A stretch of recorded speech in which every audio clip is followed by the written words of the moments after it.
Ruby, and I'm really excited to share today's video with you. So for my birthday this year, my family took me to Paris. I turned 22. I've wanted to visit for years. It's one of my favourite places I've ever visited. Just such a cultural centre in Europe, and I love how much history there is and how many writers have spent time in Paris and how many writers were inspired by Paris as a location. Hemingway, for example, one of the great American writers, there were so many spaces which mentioned Hemingway and kind of had like pictures of him up or his books on display. Hemingway was writing in the 1920s and came and lived in Paris for a couple of years and wrote some of his great novels in Paris. Fitzgerald, I know, spent some time in Paris, and then you've got the French writers like Charles Baudelaire. He's a poet that I really like. He was born and lived in Paris. I was actually reading his journals whilst we were away. Even though he's known as being one of the romantics, you know, he kind of coincides with the romantic movement. The romantics are known for their depictions of nature.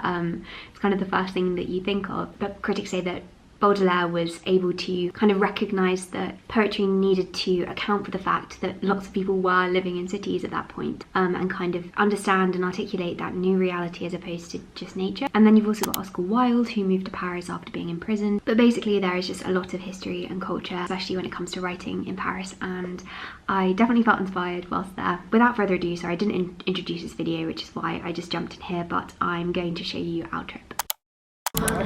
So we are at the station now.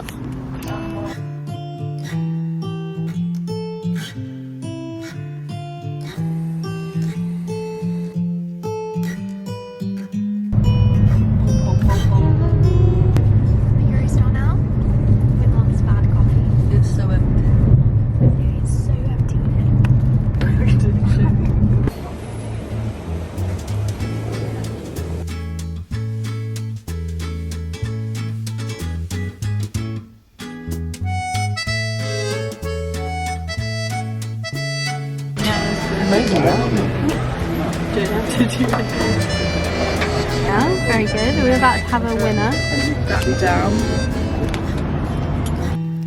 I really have wanted to go to Paris for years, and a part of me was quite worried because people talk about Paris so much. They talk about how amazing a place it is, and I was scared that it wouldn't live up to my expectations, but somehow it actually did.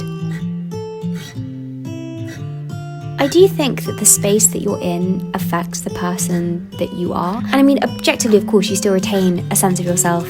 You still are the same person. But we're social creatures, and so the things that are around us, the people that are around us, the settings that we're in, we are going to react to those. And I do think it's cool. I think it's amazing that in different spaces we can see different parts of ourselves coming out. We're currently walking over. Oh my gosh! What? That's unbelievable. That might be one of the most beautiful things I've ever seen in my life. That is so beautiful. And genuinely, walking around Paris, I felt like I liked the version of myself that it brought out. I just found myself hyper aware of the beauty, like all of these things around us, and art. I also love that there's a sophistication to the city.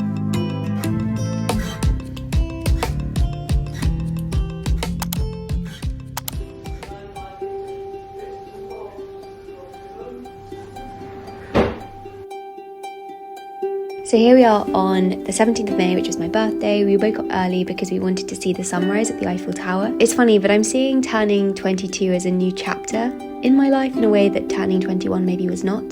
I feel older, and for the first time I'm actually looking forward to growing up. I think that comes with finishing university and graduating. I'm not terrified of being an adult in the way that I used to be. Lots of people struggle with the fear of growing up, and lots of people are terrified by it, and I've similarly really struggled with that. It's really refreshing and exciting to kind of not have those overpowering anxious feelings. It's also hard to be that when there are such simple pleasures and beauties all around you. You know, the sunrise will always be there. A coffee or tea with friends and family does not cost much, and nor do the fond recollections shared between sips. The sun will continue to rise, and so long as your heart continues to beat, you can see it, or rather see everything that the sunrise allows for you to see. And I mean that figuratively as well as literally. It's 7 in the morning and we just came to the Eiffel Tower to watch the sunrise.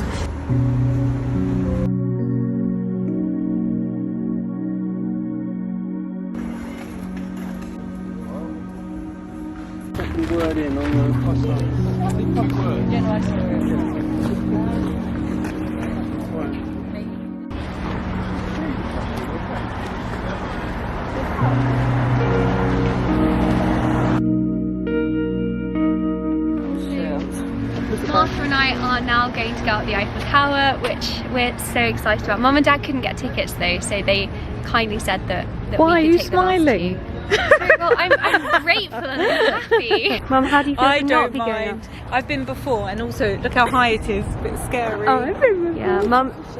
Dad's not very good with heights. Are you very good with heights? I thought you were okay. I'm better than Dad. Yeah, Dad's really bad with heights, and Mum's. My legs go a bit wobbly, but Dad's holding onto the edge, terrified. I'm okay with heights. Martha, you're okay with heights, aren't you? It's also so beautiful. It's like 9:30 and it's a really nice temperature. I've been up for 4 hours.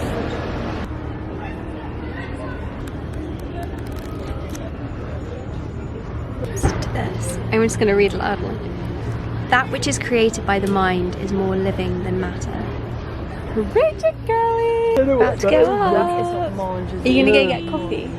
Not another one. Okay, you just High had already one. from 2. What are you going to do then? The Eiffel Tower was built as one of the main attractions for the Paris World's Fair in 1889, the 100-year anniversary of the storming of the Bastille, and it was one of many, many attractions. There were hundreds of attractions, and of course the Eiffel Tower still remains. It's still standing. It's over 1,000 feet tall, which is incredible. It also uses 60 tons of paint, which I think was the most staggering fact that I came across when visiting. Also, funnily enough, residents didn't originally like it apparently, and many thought it was an eyesore, which is obviously very ironic now because it's known globally as one of the most beautiful parts of the Parisian skyline.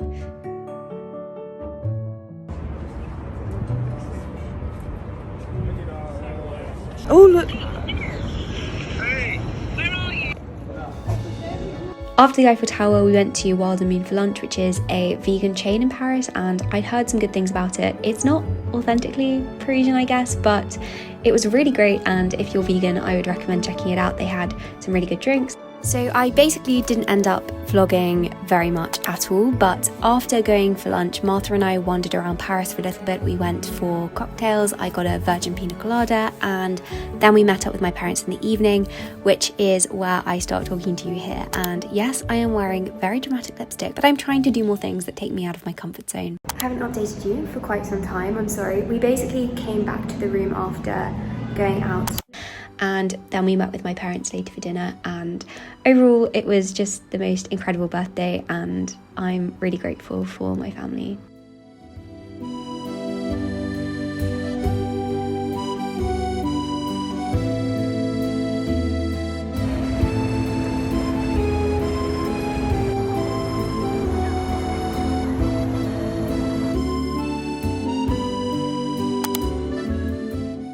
Good morning, it's the next day and it's quite late, it's like 10 o'clock. So we went out for dinner last night. I didn't really film, but it was a really nice evening, and overall, as you can imagine, genuinely the best birthday I've ever had. We're still here in Paris, which is amazing. This is our last full day. It's already 10 o'clock, so we're leaving in a second, but we're going down to the Louvre today, which I'm really looking forward to. This is one of the things I'm most looking forward to about the trip, because there are so many iconic paintings and sculptures which are held at the Louvre, and yeah, I just can't wait to see it. So our reservation for that, our booking for that is 11, and loads of people recommended, you know, if you come to Paris then book the Louvre and the Eiffel Tower, so that's what we did. So I've worn a red lipstick. It feels very Parisian, and I'm just going to put on some perfume. Oh, I need to brush my hair, but other than that I'm all ready. So the lighting isn't great, but this is my outfit of the day.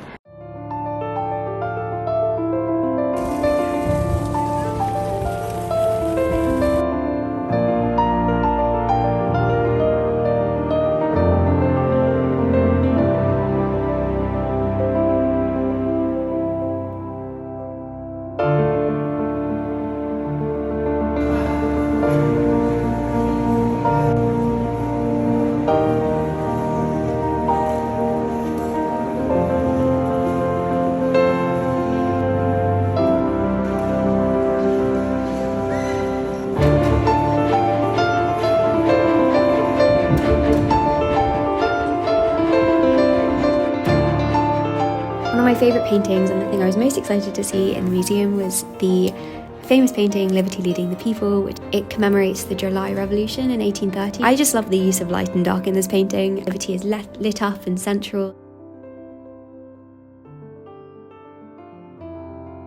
also love this painting, which I hadn't seen before. It's a representation of the soul leaving the body and earth upon death, and the distinction between earth and then heaven. And I'm not going to pretend that I'm an art expert or critic, but it's a painting that I really liked.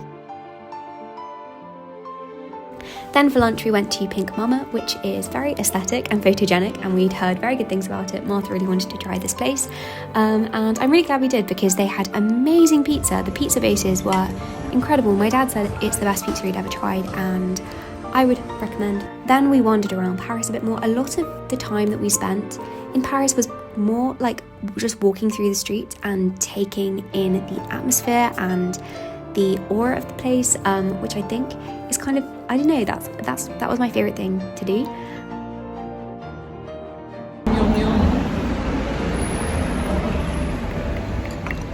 Okay, so I'm oh my gosh, that's such a good natural art.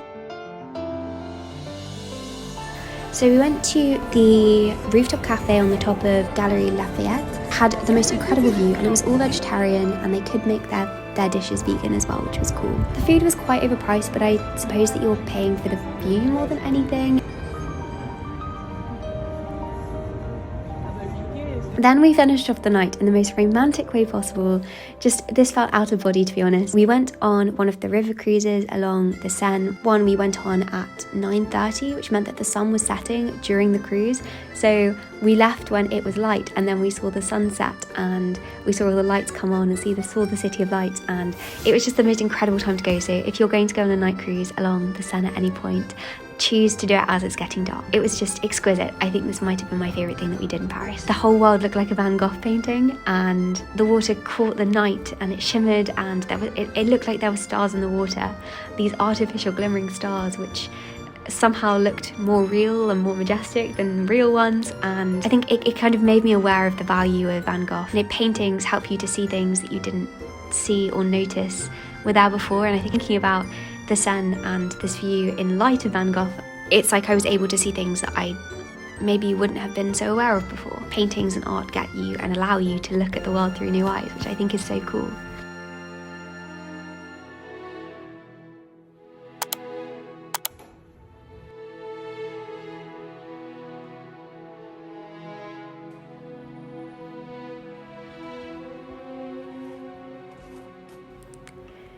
Finally, we're on to the last day. We packed up, we went to the brasserie over the road for coffee, and I was writing some reflections on Paris and why I love the city. I also read some more of Baudelaire's journals, which is not very long, it's only 60 pages, but I was taking it very slowly because it's like philosophy, and I don't think you can read philosophy quickly.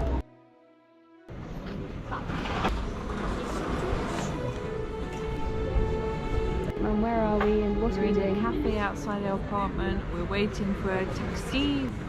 Nice and relaxed. It's going to be thunder and lightning in half an hour. Yeah, we were so lucky with the weather. It's been like 30 degrees the whole time. And then we travelled home on the Eurostar.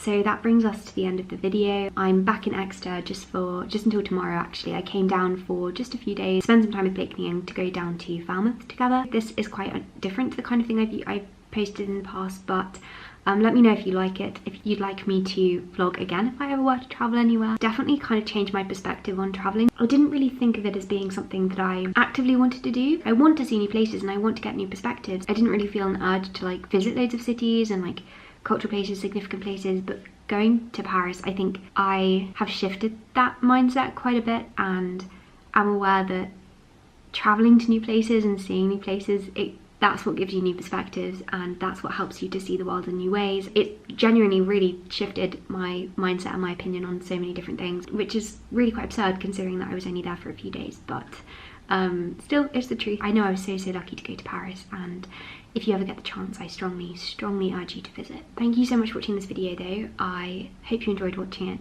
and I hope that you have a productive week. Today is quite rainy here in Exeter. Ooh. It's like cloudy, but there's sun peeking through here, which is nice. It's really strange because this is my last time basically being in Exeter. I'm just gonna like pop down to the post office now. I went to the library as well yesterday to drop off all of my books that I've had out, which was actually really quite sad because, like, especially the books that I was using a lot for my dissertation, like handing them in was quite strange. Anyway, I'm actually gonna say goodbye now. Thank you for watching.